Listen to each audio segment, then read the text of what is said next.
Silakan duduk Bapak Ibu Saudara. Haleluya.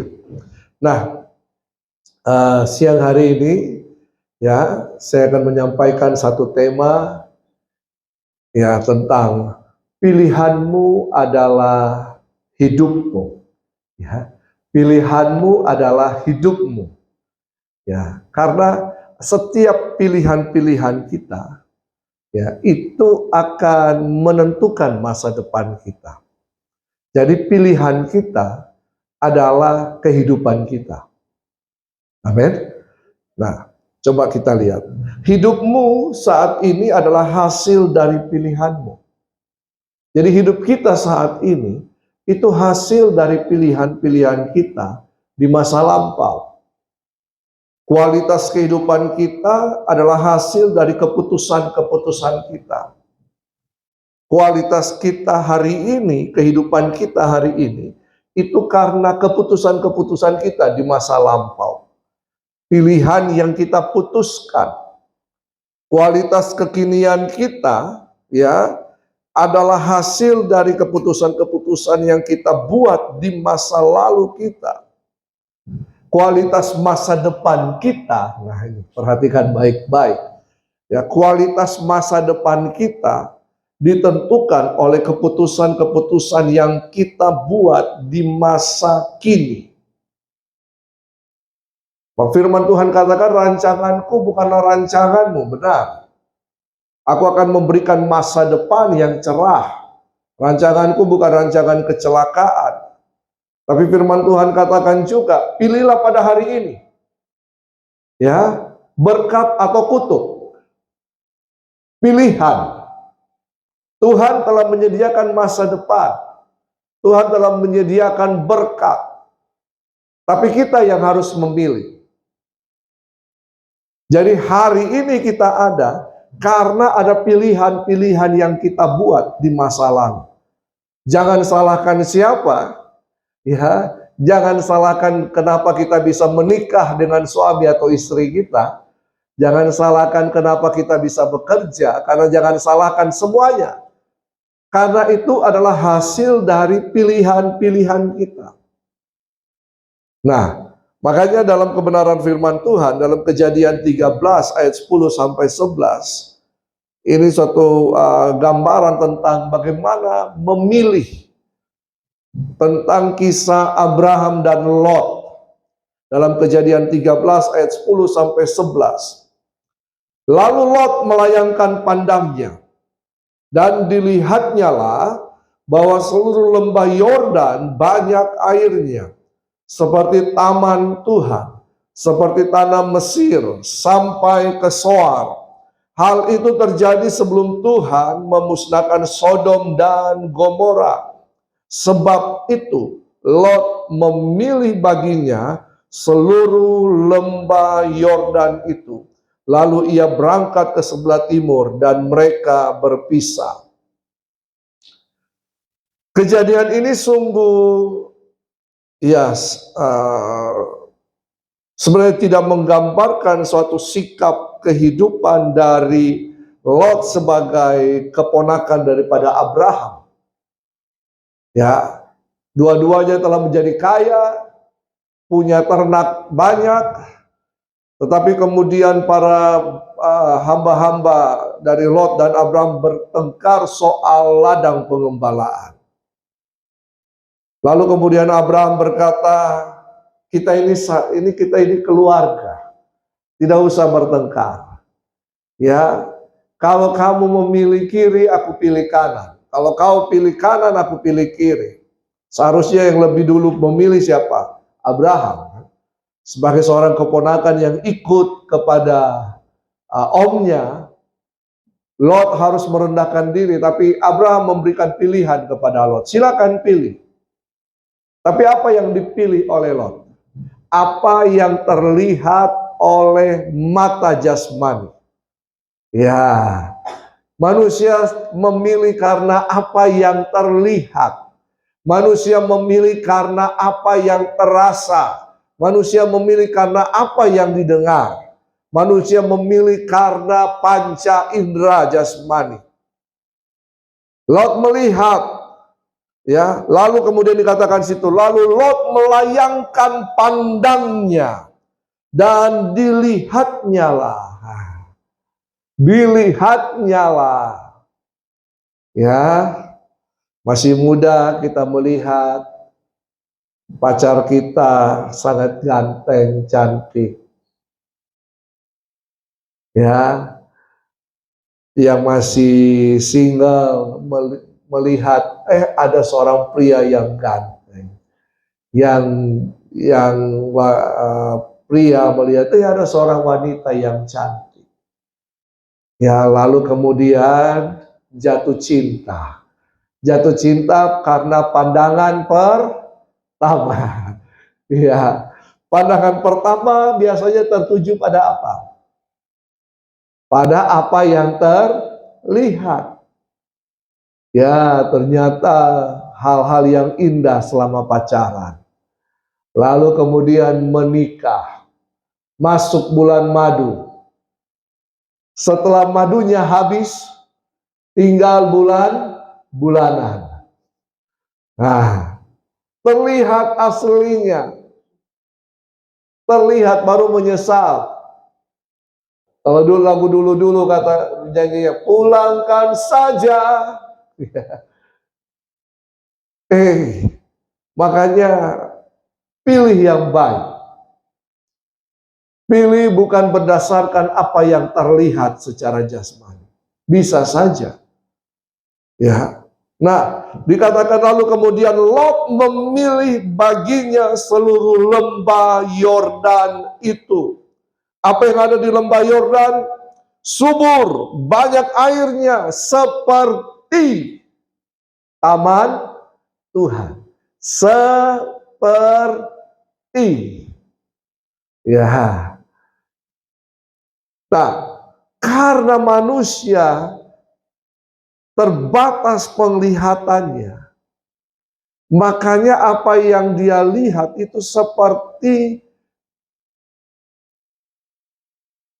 rasanya, baiknya, bagusnya, ya, seperti ini berarti Tuhan yang kasih saya. Belum tentu. Ya, belum tentu. Kenapa? Karena ketika kita melihat apa yang kita libatkan di dalamnya, ada keinginan daging, keinginan mata, keangkuhan hidup. Wah, ini kayaknya pekerjaan ini bagus ini. Ya, ini mendatangkan, ini gajinya besar. Belum tentu. Nah, makanya ada statement berkata begini, kegagalan itu adalah keberhasilan yang bukan pada tempatnya. Kegagalan itu adalah keberhasilan yang salah pada posisinya. Betul? Kegagalan itu adalah keberhasilan yang bukan pada tempatnya atau seharusnya. Orang berkata berhasil secara dunia apa? Banyak uangnya, betul? Banyak mobilnya, banyak hartanya, punya posisi jabatan. Itu keberhasilan menurut dunia. Tapi keberhasilan menurut pandangan kebenaran firman Tuhan adalah ketika kita melakukan kehendak Tuhan. Keberhasilan itu adalah ketika kita melakukan kehendak Tuhan. Kita mau tempat yang baik, kita mau tempat yang enak, kita mau tempat yang nyaman. Tapi apakah kemudian di tempat itu kita mengerjakan kehendak Tuhan? Atau kita memuaskan hawa nafsu kita pada posisi itu? Nah, makanya ayat ini sungguh luar biasa. Ketika Lot melihat, wow, ini tempat yang menyenangkan. Ini tempat yang subur, seperti taman Tuhan. Lalu kemudian apa yang terjadi? Lot memilih lembah Yordan. Lot memilih lembah Yordan. Memang secara kenyataan Lot berhasil. Dia menjadi orang yang sangat kaya. Bahkan dikatakan di situ, hal itu terjadi sebelum Tuhan memusnahkan Sodom dan Gomora. Lot menjadi orang yang luar biasa. Tetapi ternyata dia ada di tengah-tengah lingkungan, di tengah-tengah masyarakat yang tidak menghormati Tuhan.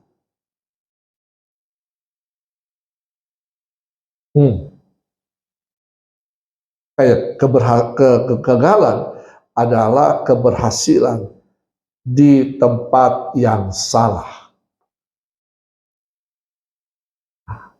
Mungkin kita kerja enak, baik. Kita menghabiskan seluruh waktu kita di situ. Saya pernah khotbah di sini pagi atau siang, saya lupa. Tetapi ternyata pekerjaan kita menghancurkan keluarga kita. Pekerjaan kita menghancurkan kesehatan kita. Pekerjaan kita tidak ada damai dan sejahtera. Ya, tapi enak, menyenangkan. Punya uang banyak. Bisa saja, bisa. Tapi kemungkinan bukan tempat kita di situ. Kenapa kita ada di situ? Karena kita memilih apa yang terlihat. Pada akhirnya, apa yang terjadi? Nah, 6 pasal kemudian, dalam Kejadian 19 ayat 29. Demikianlah pada waktu Allah memusnahkan kota-kota di lembah Yordan. Lot berhasil? Iya. Tapi kemudian apa? Terjadi penghukuman. Ya, saya lupa ayatnya di mana. Tapi dikatakan bahwa nanti setiap pekerjaan kita, pelayanan kita, semua yang kita kerjakan akan diuji oleh api. Betul? Kalau dia mengerjakan seperti untuk apa? Hasilnya kayu, sekam, jerami akan hangus ketika diuji oleh api. Tapi kemudian dia diselamatkan. Tapi dia ibaratnya keluar dari dapur perapian. Kalau dia emas, perak, permata akan semakin teruji dan semakin murni. Nah, pilihan kita, apa yang terjadi? Allah memusnahkan kota-kota di lembah Yordan dan menunggang balikan kota-kota kediaman Lot dalam satu malam. Apa yang telah didapatkan oleh Lot hilang. Ya, hilang. Pilihan. Makanya dikatakan begini. Kekudusan, kesempurnaan, dan hidup yang penuh dengan buah kebenaran adalah hasil dari pilihan yang tepat. Ya. Ketika kita berada dalam satu tempat, mungkin kita memilih di situ. Tapi kalau kita berserah kepada Tuhan, bisa saja Tuhan yang membawa kita ke situ. Tetapi hasilnya adalah kekudusan. Bahwa kita tidak dicemari oleh hal-hal dunia. Kekudusan itu berbicara kita dipisahkan dari dunia. Ya, kesempurnaan, kita mengerti kehendak Tuhan. Apa yang baik, yang berkenan, dan yang sempurna. Dan penuh dengan buah kebenaran. Bahwa kita hidup dalam kebenaran.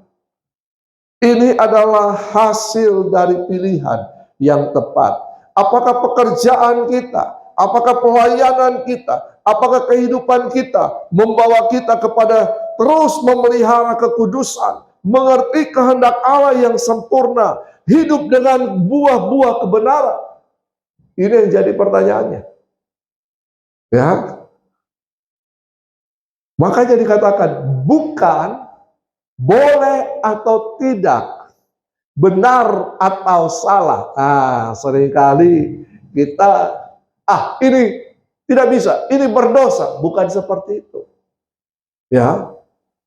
Bukan boleh atau tidak, benar atau salah. Ada orang berkata, Pak, kenapa orang Kristen tidak boleh merokok misalnya? Memang tidak ada ayat-ayat di Alkitab yang menyatakan secara langsung, ya, tetapi bukan salah atau berdosa atau tidak. Nah, ini yang penting, berguna atau membangunkah?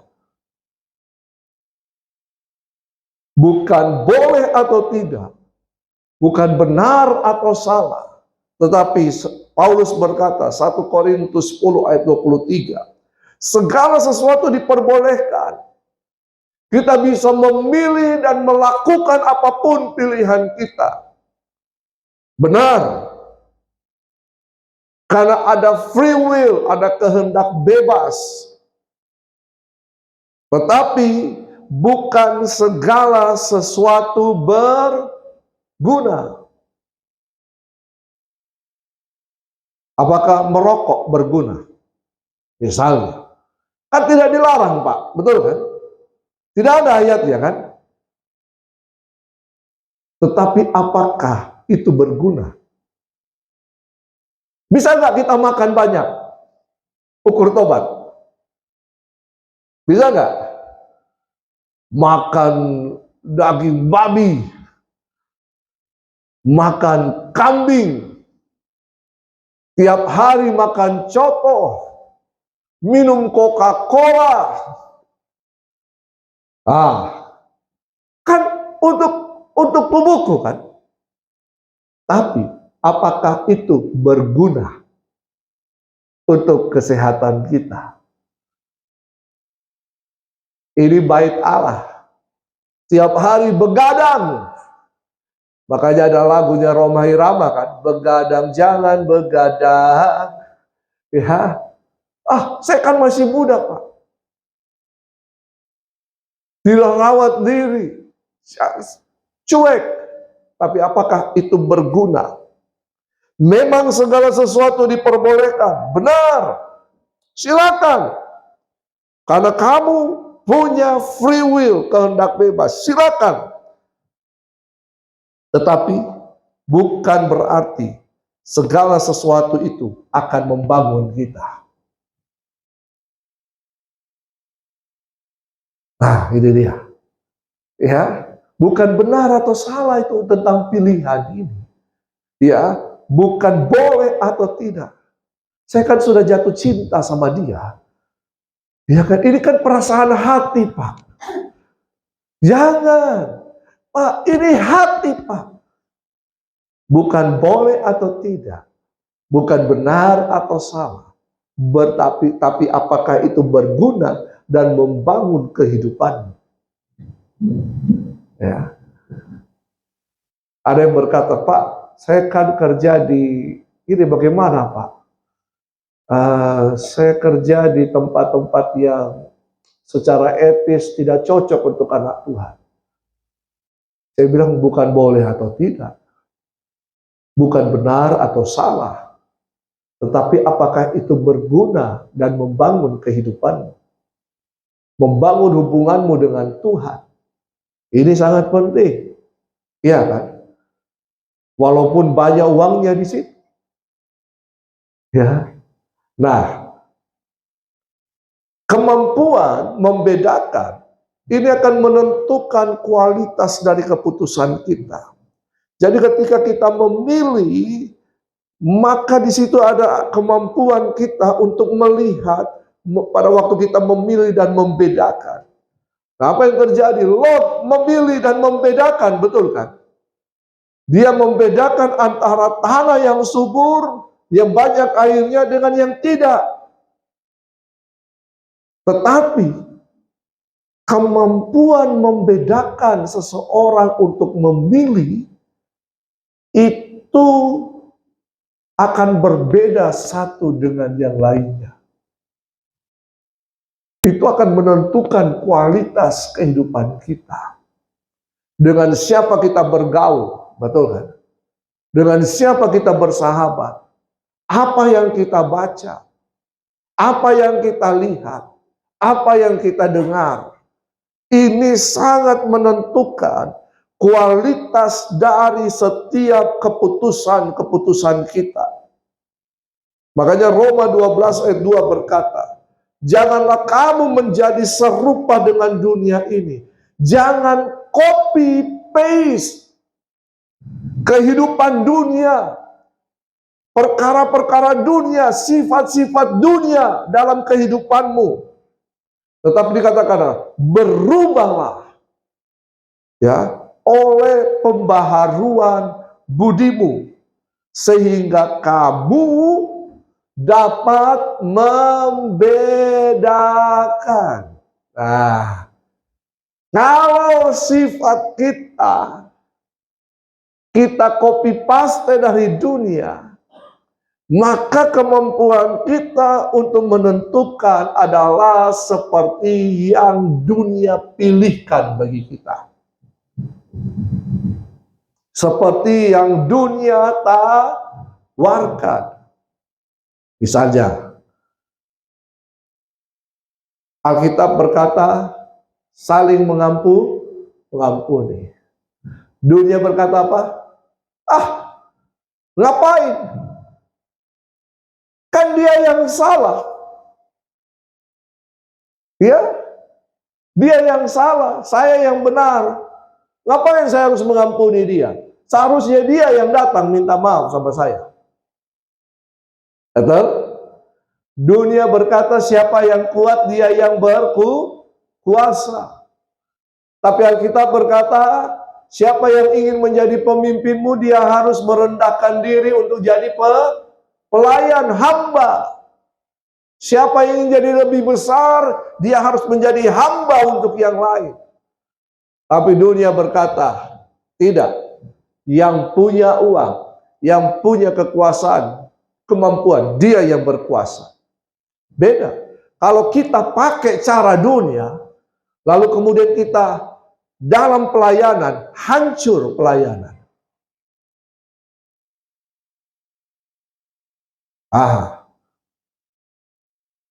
Betul apa betul? Ya, iya. Dunia pakai cara menjilat untuk naik posisi. Dalam pelayanan tidak seperti itu. Tapi ada orang yang memakai cara dunia supaya dia bisa tetap bertahan pada posisinya di dalam pelayanan. Ada enggak? Ada. Ya. Supaya tidak dikorek-korek dosanya, maka ada orang-orang yang memberikan persembahan untuk gereja besar-besar. Bisa saja. Betul? Ya. Dunia menuntut balas budi. Padahal belum tentu budi mau dibalas. Ya. Ini cara-cara dunia. Ya, makanya kemampuan membedakan ini sangat penting. Sehingga kita dapat membedakan. Nah, apakah itu kehendak Allah atau tidak? Apakah itu sudah jadi kehendak Allah, tapi apakah itu baik atau tidak? Itu berkenan kepada Tuhan atau tidak? Dan apakah itu yang sempurna?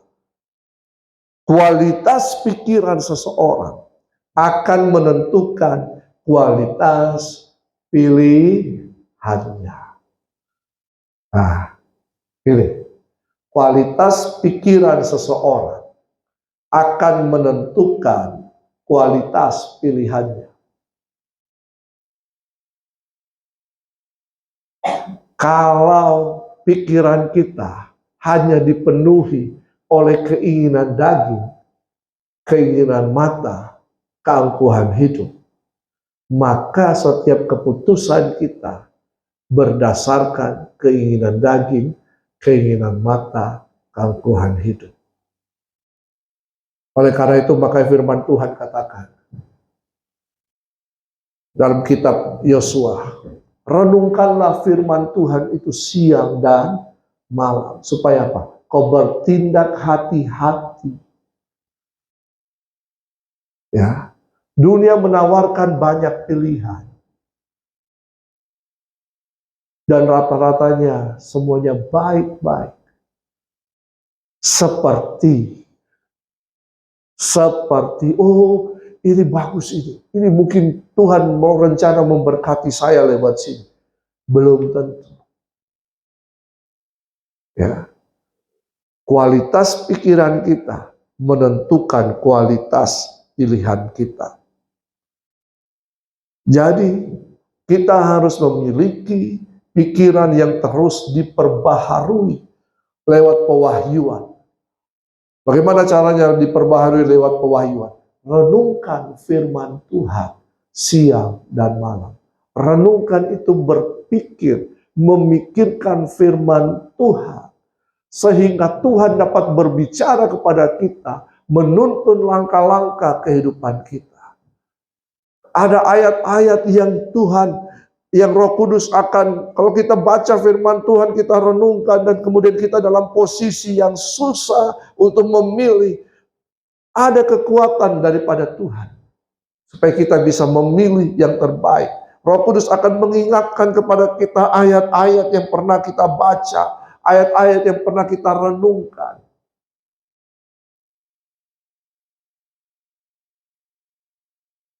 Ini merupakan cara untuk bertumbuh dalam kecerdasan rohani untuk bisa memilih dan membedakan mana pilihan yang sesuai dengan kehendak Allah dan yang tidak sesuai kehendak Allah. Roma 12 ayat 2 berkata lagi, janganlah kamu menjadi serupa dengan dunia ini, tetapi berubahlah oleh pembaruan budimu. Apa itu pembaruan budimu? Pikiranmu. Ya, berubah sehingga kamu dapat membedakan manakah kehendak Allah, apa yang baik, yang berkenan kepada Allah, dan yang sempurna. Semuanya dari sini, pikiran kita. Manusia bisa melakukan sesuatu karena apa yang dia pikirkan. Pikiran ini penting. Ketika kita menguasai pikiran kita, maka teranglah seluruh kehidupan kita. Ya. Ayat terakhir. Ayat terakhir Bapak Ibu. Ya. Filipi 1 ayat 9 sampai yang ke-11. Filipi 1 ayat 9 sampai yang ke-11. Coba kita baca sama-sama. 1, 2, 3. Dan inilah doaku. Semoga kasih-Mu makin melimpah dalam pengetahuan yang benar dan dalam segala macam pengertian, sehingga kamu dapat memilih apa yang baik, supaya kamu suci dan tak bercacat menjelang hari Kristus, penuh dengan buah kebenaran yang dikerjakan oleh Yesus Kristus untuk memuliakan dan memuji Allah. Inilah doaku. Semoga kasih-Mu makin melimpah. Lalu apa dikatakan? Dalam pengetahuan yang benar. Pengetahuan melibatkan apa? Pikiran. Dan dalam segala macam pengertian. Pengertian melibatkan apa? Pikiran. Pikiran yang berkualitas akan menentukan pilihan-pilihanmu yang berkualitas juga. Ya, jadi isi pikiran kita dengan hal-hal yang baik, isi pikiran kita dengan hal-hal yang berguna. Pikirkanlah pikirkanlah hal-hal yang baik, yang manis, yang benar, yang sedap didengar, yang merupakan pikiran Kristus. Bagaimana kita bisa memikirkan pikiran Kristus? Ini dia. Alkitab firman Tuhan itulah pikiran Kristus. Katakan kiri kanan, baca Alkitab, itu pikiran Kristus. Ya, ya supaya apa? Supaya kita dapat memilih yang baik, supaya suci, tak bercacat menjelang hari Kristus. Berdoa merupakan suatu pilihan yang baik. Betul? Amin. Tapi banyak orang yang tidak suka berdoa, toh. Baca Alkitab adalah pilihan yang baik. Tapi tidak semua orang suka baca Alkitab. Mengampuni adalah pilihan yang baik. Tapi tidak semua orang Kristen bisa mengampuni. Bahkan melupakan. Satu tanda bahwa kita sudah mengampuni adalah ketika kita terpikirkan tentang si A, kita sudah tidak merasakan sakit lagi. Berarti kita sudah mengampuni. Si A ini jahat sama kita. Kadang-kadang Tuhan ajarku untuk mengampuni. Orang yang menjengkelkan kita akan selalu ada di sisi kita. Itu cara Tuhan. Tuhan berikanku hati yang sabar. Orang yang bikin kita tidak sabar itu akan selalu ada dalam kehidupan kita. Sampai kita tidak terganggu lagi dengan dia. Berarti kita sudah lulus. Tapi itu lulus tahap 1. Masih ada tahap 2. Akan dikirim lagi orang-orang yang lebih daripada itu. Ya, sampai kemudian kita tidak terpengaruh lagi. Sampai nanti kapan? Sampai kita menjadi sempurna seperti Yesus. Kapan itu? Ketika kali kedua dia menjemput kita, para saleh-salehnya, di awan-awan permai. Pada hari menjelang hari Kristus. Oleh karena itu mulai sekarang, pilihlah pilihan-pilihan yang terbaik, yang berkualitas, yang sesuai dengan kehendak Tuhan. Pilih jodoh sesuai kehendak Tuhan. Ya, jangan hanya lihat uangnya. Saya kasih jodoh anakmu ya, anakku dengan anakmu ya. Kan kok banyak uang sih, belum tentu karakternya, belum tentu imannya, belum tentu apalagi bobot bebek bibitnya. Oke. Bapak Ibu ada di tempat ini juga pilihan yang baik. Ya, pilih yang baik. Sehingga kita bisa menikmati kehidupan kita yang baik. Amin. Mungkin akan bertanya, Pak, kalau saya sudah salah memilih bagaimana? Salah memilih pasangan hidup, kan nggak mungkin cerai lagi, Pak. Salah memilih pekerjaan, salah memilih hal-hal yang lain. Minta ampun sama Tuhan. Dan doakan berubah. Kita bisa memilih untuk berubah, bukan menceraikan pasangan kita, tapi berubah sikap kita terhadap pasangan kita. Mungkin selama ini, mungkin kita yang bermasalah, saya yang bermasalah. Ubah. Kalau suka bertengkar, baku gea, mau menang sendiri.